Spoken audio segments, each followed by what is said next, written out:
Inicialmente teremos a manifestação e a palestra do ministro do Tribunal Constitucional do Chile, Dr. Alan Vargas. El tema que voy a desarrollar es un tema conocido y sobre el cual pretendo plantear un par de ideas que espero tengan un cierto grado de novedad. En relación con el aporte del constitucionalismo a los derechos sociales, creo que el punto de partida forzoso es la consideración acerca del funcionamiento de la democracia.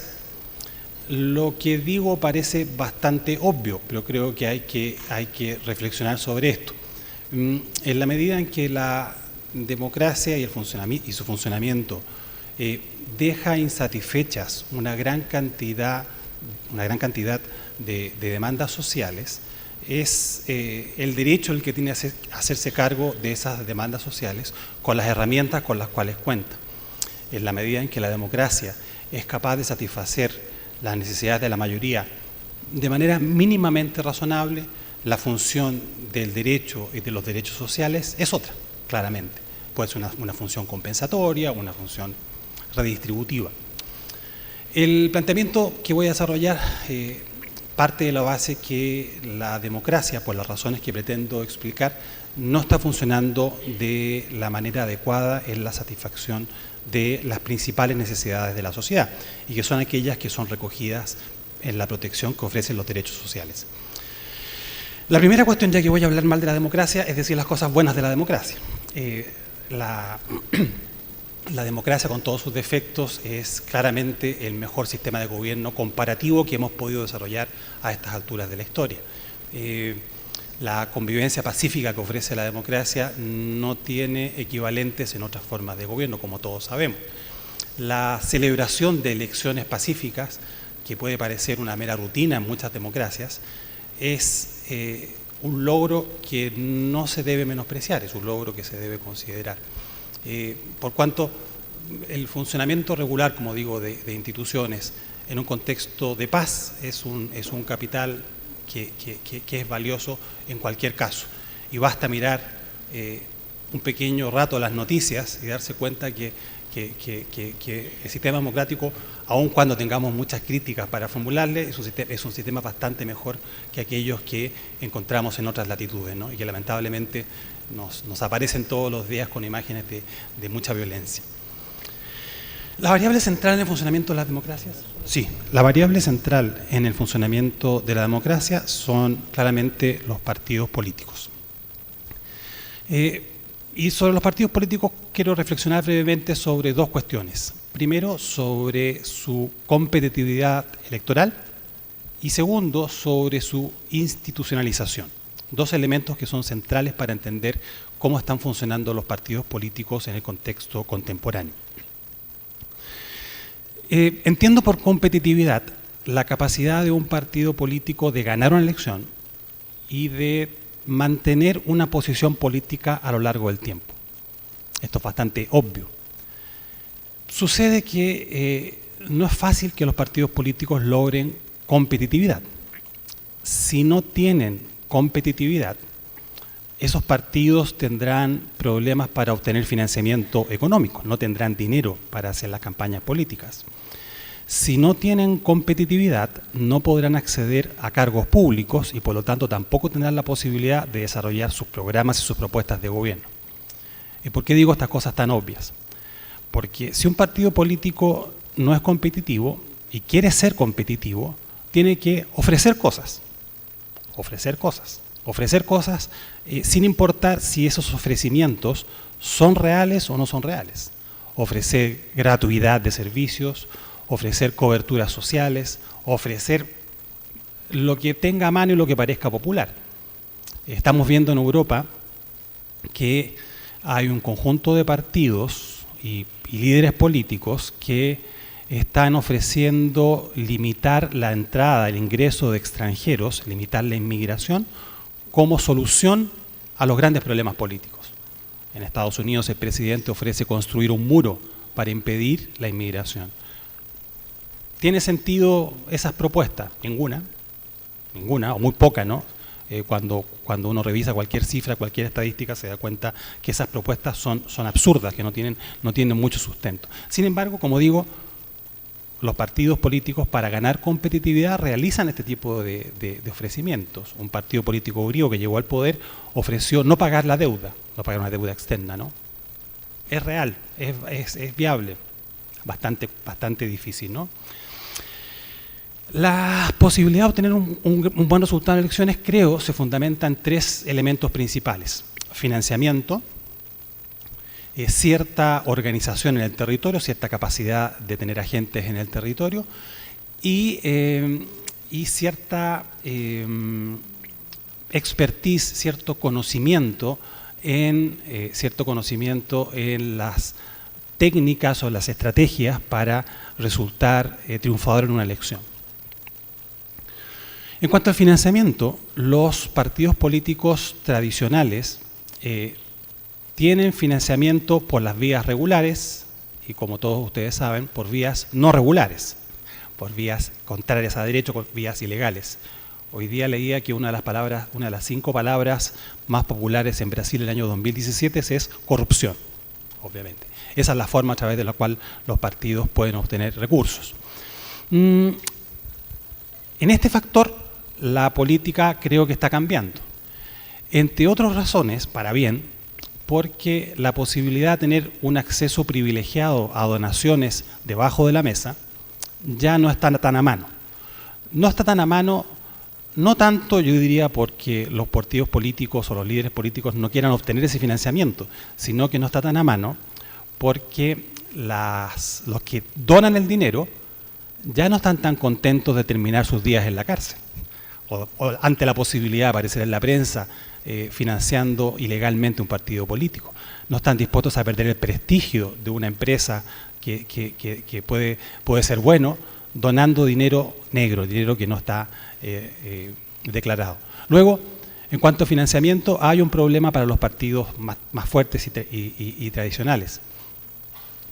Los partidos tradicionales siguen siendo fuertes en un punto que es la organización territorial. Esto es tener expertos o personas en todo el territorio electoral.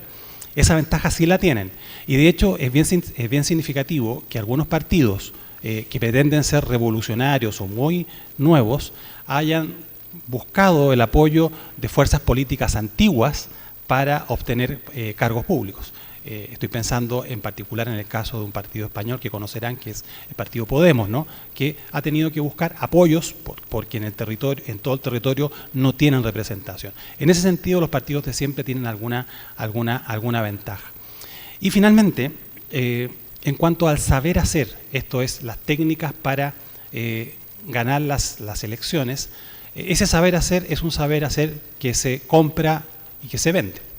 Luego, cualquier partido que quiera ganar una elección puede contratar a un experto o un especialista que lo va a ayudar. Y si revisamos la historia de los últimos años, vemos que hay muchas campañas exitosas de partidos y de líderes nuevos que están basadas en expertos que se trae de cualquier país con cualquier buen resultado, sin importar su ideología política. ¿Por qué planteo esto en relación con los derechos sociales? Porque los cambios en los partidos políticos que estoy mencionando en la competitividad, en estos 3 elementos, hacen muy atractiva la posibilidad que aparezcan nuevas fuerzas políticas o nuevos líderes políticos que propongan la satisfacción de necesidades sociales de manera inviable o de manera irreal, de manera en que no se puede lograr. Es muy atractivo, repito, enfrentar una campaña electoral prometiendo muchas cosas que personas sensatas nos dicen que son imposibles de cumplir. El contexto y la experiencia reciente nos muestran que varios triunfos electorales cercanos se han logrado al costo de la irrealidad. Ha comentado recién el caso de la emigración, ¿no? Cómo se entiende que los fenómenos de inmigración dentro de ciertos territorios europeos o incluso dentro del mismo de Estados Unidos son fenómenos que dificultan que el Estado funcione bien, lo que es falso, lo que como digo, no es cierto, ¿no? Eso es una carta de triunfo electoral contemporánea y por supuesto que tiene incidencia en las políticas y en la satisfacción de derechos sociales. La institucionalización también es un factor relevante. Como saben, los partidos para poder competir necesitan de una organización, de una estructura, de unos propósitos. Y nuevamente nos encontramos aquí con que los nuevos partidos carecen de esa estructura, de esa organización y de esos propósitos que se mantienen en el tiempo. Y solamente prefieren plantear tópicamente algunas iniciativas. Construir un muro, Wi-Fi gratuita o lo que sea, ¿no? Construcciones, ideas aisladas que no forman parte de una propuesta de gobierno. En ese sentido, los partidos nuevos, los liderazgos nuevos, tienen una ventaja respecto de un partido que en una mirada más liberal, más social, más conservadora, más progresista, va a tener que asumir las ventajas y las desventajas de una propuesta de gobierno armónica, una propuesta de gobierno que tiene aspectos que seguramente van a gustar y aspectos que no van a gustar. Los nuevos partidos políticos, como la publicidad, solo nos dejan ver aquello que es interesante y que es atractivo, y por eso ganan las elecciones, y por eso les va bien en las elecciones.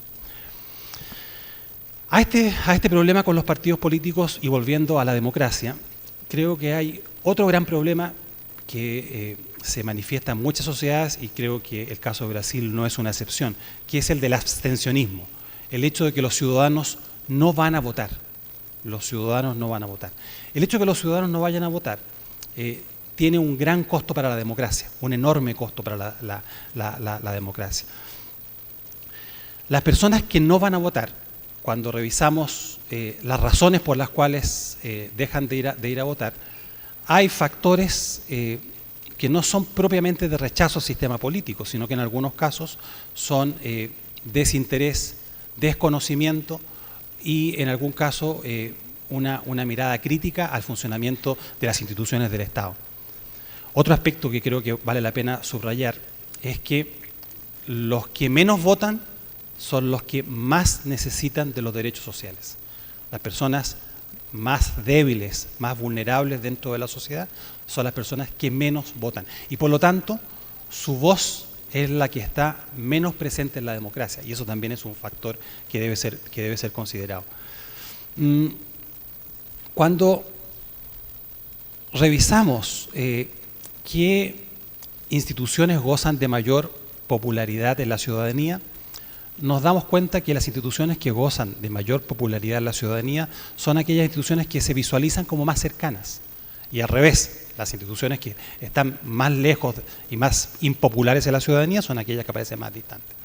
En mi país, en Chile, la institución más creíble en el ámbito público son las radios, la transmisión radial, las empresas de radios, y después la televisión, y después la policía. Entiendo que en Brasil la prensa también es una de las instituciones más creíbles y también las Fuerzas Armadas.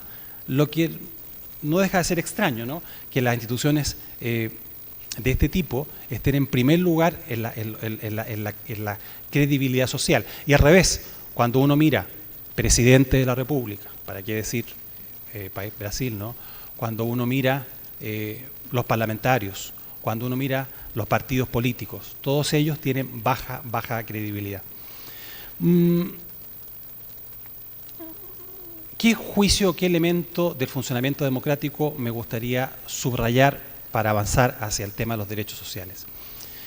Una buena parte de la mirada crítica a las instituciones políticas y que lleva a la sociedad a evaluar negativamente al Congreso, a los parlamentarios, a los partidos políticos, es una mirada que tiene un componente económico muy fuerte.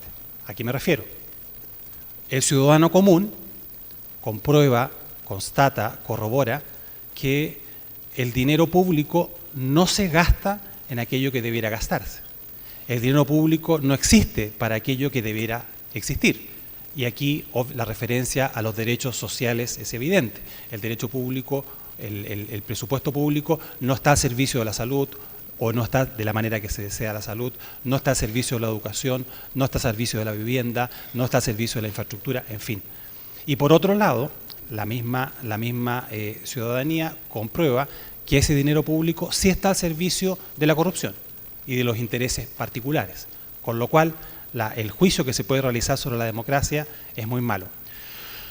Una vez, hace poco tiempo, alguien me comentaba con dureza respecto a la necesidad de castigar a un político corrupto. Y me decía, ese político corrupto es peor que un par de muchachos, un par de chicos que asaltan una gasolinera. ¿Y por qué? Bueno, porque esos chicos que asaltan la gasolinera no tienen ilustración, probablemente tienen problemas de drogadicción y están robando probablemente para comprar droga. El político sabe perfectamente lo que está haciendo. Tiene todas las herramientas, tiene el conocimiento, tiene el derecho a su lado para conocerlo, ¿no? Para actuar. Luego, cuando el sistema jurídico deja en la cárcel a esos chicos que asaltan la gasolinera y deja libre a ese político, por supuesto que la deslegitimación del sistema político se incrementa de manera sustancial, porque la ciudadanía dice, me están engañando, me están engañando de manera completa. Subrayo que en esto hay una mirada económica, pero también hay una mirada moral.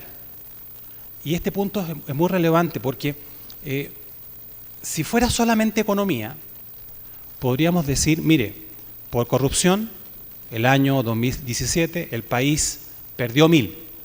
El próximo año esos 1.000 los vamos a invertir en manera social, en obra social, en inversión social. ¿Se soluciona el problema? Yo creo que no. Yo creo que el problema es un juicio moral, es un juicio que se está haciendo sobre el valor de las cosas, con una dimensión económica, por supuesto, pero también con este juicio de reproche al sistema democrático. Con lo cual, creo que el problema en este punto de la democracia es un problema muy profundo, Y espero ahora acercarme definitivamente a los derechos sociales. La dimensión económica de la prestación de servicios por parte del Estado, esto es, cuánto el Estado invierte en prestaciones sociales, cuánto invierte el Estado en salud, cuánto invierte el Estado en educación, cuánto invierte el Estado en apoyo a la persona sin trabajo, cuánto invierte el Estado en vivienda. Si no está acompañado de una imagen política fuerte, es una inversión que es difícil que llegue a satisfacer el juicio social negativo frente a la democracia. Pienso en lo siguiente, si de la noche a la mañana se incrementa el presupuesto federal del Estado o de las ciudades en algún ítem, el que sea, educación, salud, el que sea importante, ¿desaparecen los problemas de legitimidad? Creo que no. Creo que esos problemas de legitimidad van a subsistir, entre otras razones porque esa inversión siempre va a generar personas insatisfechas. Van a haber siempre personas que no van a llegar a ese mínimo, van a haber siempre personas que van a estar fuera de la educación ofrecida, fuera de la vivienda ofrecida, inevitablemente. Y la mala imagen del sistema democrático, por supuesto, que va a contaminar ese efecto que es inevitable. Derechos sociales. Los derechos sociales surgen, como saben, en la primera mitad del siglo XX, Constitución de Weimar, Constitución de México, como una respuesta frente a un problema práctico evidente, que es, no tiene sentido que el derecho constitucional proteja un conjunto de libertades, proteja un conjunto de derechos, si es que los titulares de esos derechos carecen de las condiciones mínimas para poder exigirlos. No tiene sentido que a una persona que está viviendo debajo de un puente, tapado con unos cartones, yo le diga, usted tiene libertad de expresión, o tiene libertad de culto, o tiene libertad de emprendimiento. No tiene ninguna lógica. La respuesta del constitucionalismo es incorporar en las constituciones un listado de derechos, los que con mayor o menor éxito se han incorporado, se han sumado a una buena parte de las constituciones del siglo XX y también, por supuesto, en el constitucionalismo del siglo XXI. Estos derechos, inicialmente, se conciben como prestaciones. Esto es, el Estado debe preocuparse que aquella persona que no tiene vivienda tenga vivienda, obvio. El Estado debe preocuparse que aquella persona que carece de una educación mínima tenga educación mínima, lógico. Sin embargo, cuando los miramos así, estos derechos tienen una serie de problemas, una infinidad de problemas. El primer problema, que creo que es el más fuerte, o uno de los más fuertes, es que los derechos sociales compiten entre sí cuando los miramos como prestaciones. Esto es, si yo opto por ayudar a quien no tiene educación, estoy invirtiendo recursos que no voy a poder invertir en salud de otras personas. Si me preocupo de la salud, voy a estar dejando de lado la cobertura de las personas que no tienen empleo o de aquellas personas que, por encontrarse retiradas o jubiladas, carecen de una pensión mínima digna. Luego, los derechos sociales, cuando los miramos y cuando los enfocamos prestacionalmente, tienen una serie de problemas que son muy difíciles de resolver. La persona que va a un juez, acude a un juez, lee su Constitución y dice yo tengo derecho a la salud, no tiene muchas expectativas, no tiene muchas posibilidades.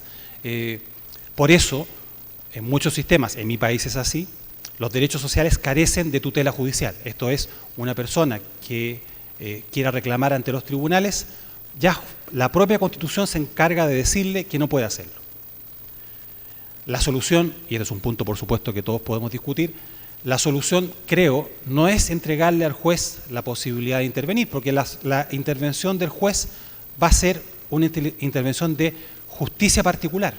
En el mejor de los casos, ese juez, frente a esa acción, va a responder y va a otorgar la prestación o el requerimiento que se está abordando.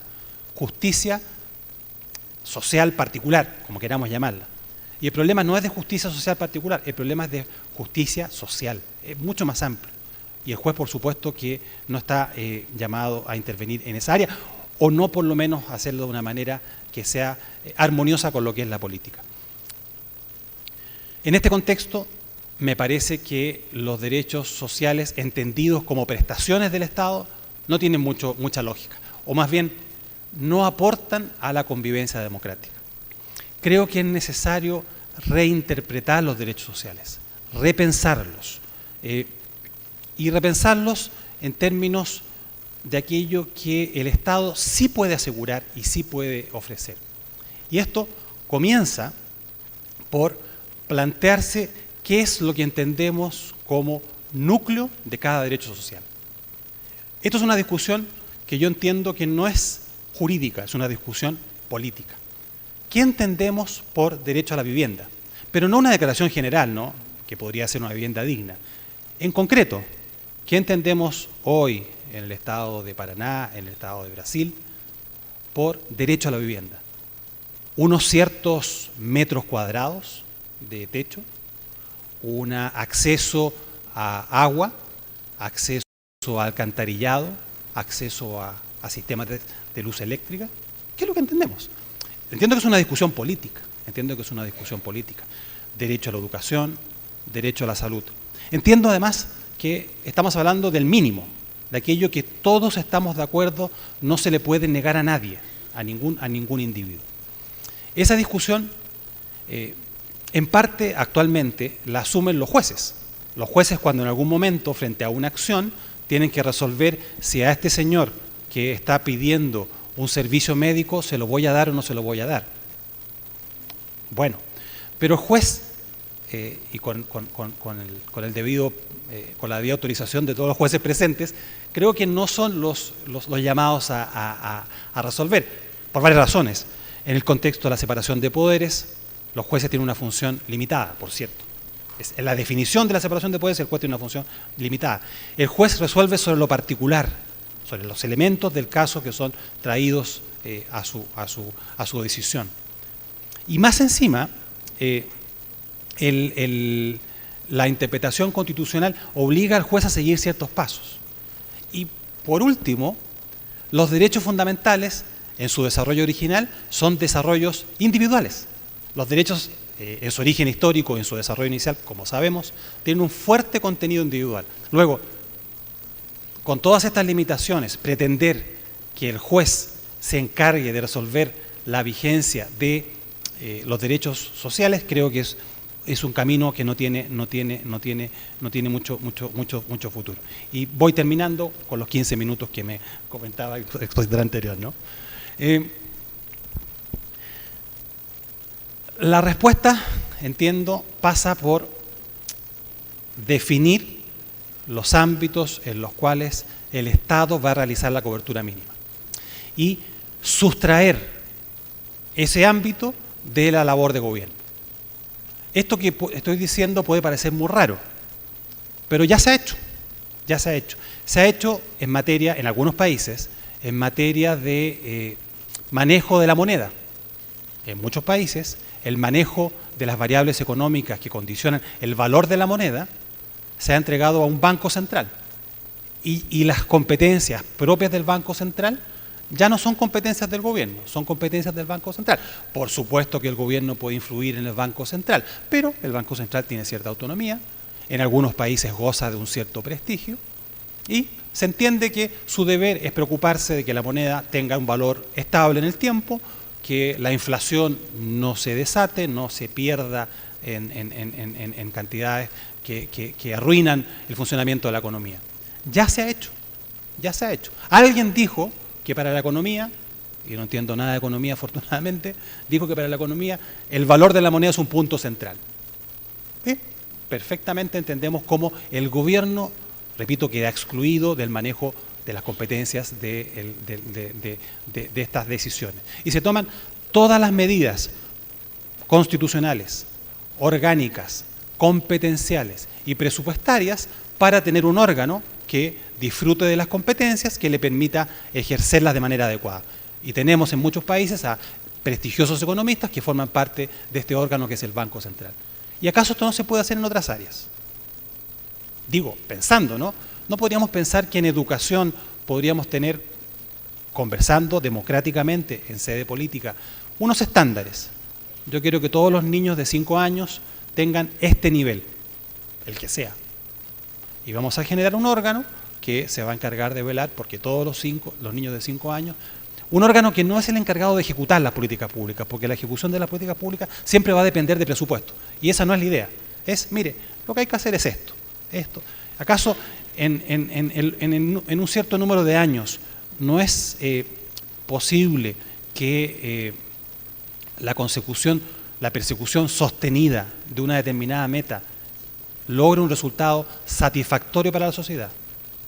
Un órgano que defina qué es una vivienda digna, que nos diga, mire, tiene que ser así, así y así. Nada. Y creemos, no estoy pensando en una gran burocracia, no una gran burocracia, sino que una burocracia pequeña, como la del Banco Central, que permite realizar ese tipo de labores. Repito, sustrayendo estas competencias Y por cierto, que los gobiernos van a seguir teniendo un ámbito de acción propio, por supuesto, siempre lo van a tener, que es el ámbito del presupuesto, es el ámbito donde ellos fijan proyectos y prioridades, y si en algún momento quieren construir una carretera, se construirá. No va contra eso, porque ese ámbito del gobierno no puede ser sustraído, ¿no? La capacidad de llevar adelante sus propuestas políticas, obviamente que está siempre, deben estar en manos de los gobernantes. No se contrapone, entiendo, una cosa con la otra. Voy terminando y ahora sí, efectivamente. Entiendo que la democracia sufre enormes desafíos en el mundo presente. Democracias que tienen varias décadas y siglos de funcionamiento han caído en la trampa del populismo. Y la trampa del populismo consiste en ofrecer logros que no son viables, no son alcanzables, no se puede lograr. Si esa política no es capaz de reservar ciertos ámbitos a aquello que la sociedad estima como prioritario, en salud, en vivienda, en seguridad social, en cobertura sanitaria, probablemente la democracia se va a seguir desprestigiando y los líderes políticos que van a llegar al poder van a seguir siendo líderes que no van a ayudar al mejoramiento del funcionamiento social. Los derechos sociales creo que tienen mucho que decir en el funcionamiento de la democracia hoy y en el futuro. Muchas gracias por vuestra atención y espero recibir comentarios y preguntas. Gracias.